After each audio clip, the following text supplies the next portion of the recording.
Joining us now is Senator Richard Durbin of Illinois. He is also the Democratic whip. Senator Durbin, we aired some of your reaction to this attack. I wonder, with the breaking news just in the last couple hours, that our nuclear stockpile may also have been, information about it may also have been hacked, what you think the appropriate response is. And at this point, who do you call to see if the White House will do what is appropriate when it comes to Russia?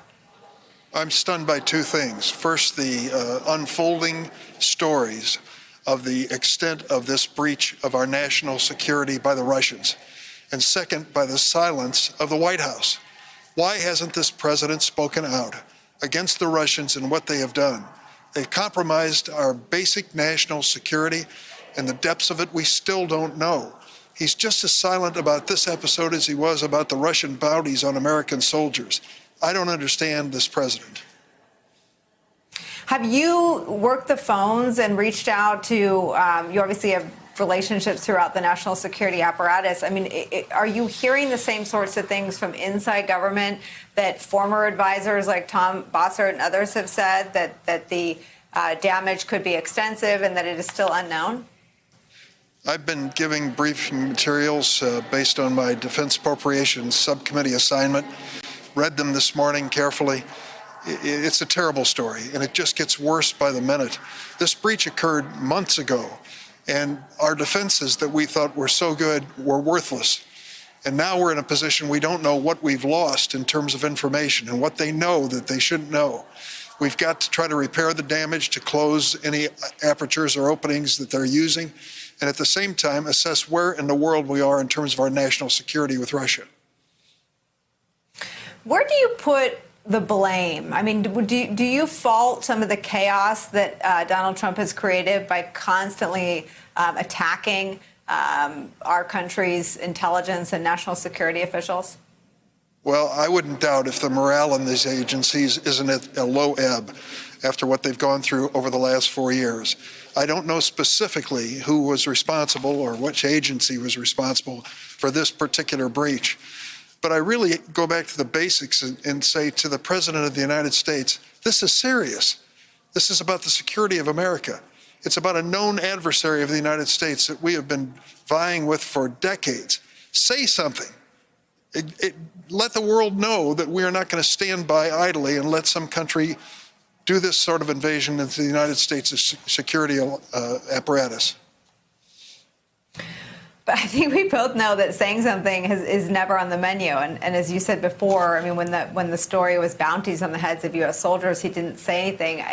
And so I guess my question to you is, you know the incoming president, you served with him in the Senate. Obviously, he was this country's vice president. How do you think he will deal with this when this is his problem in 37 days? I can tell you Joe Biden takes it seriously. You ever hear his sign off when he gives a speech or makes a comment? God bless America and keep our troops safe. He feels it personally, what the men and women in uniform are risking every single day. He's not going to stand silently by, and he's going to assert the American right to defend ourselves and not look the other way when some country like Russia is violating our trust. I want to switch gears to the stimulus talks. Can you tell us where they are and what brought them back to life? Well, I can tell you that a group of us, 8 senators, 4 Republicans and Democrats, started 3 weeks ago trying to put together a compromise package. We introduced it on Tuesday, and it seemed to be the catalyst that was needed. We now have the leaders in Congress and the Secretary of the Treasury actively negotiating. I hear they're making progress. They have 2 or 3 issues that are still to be resolved. But we can't go home for Christmas. We can't take a break until we take the necessary steps to protect the people who are unemployed and to give the businesses a fighting chance, and all of the things that are included in this bill.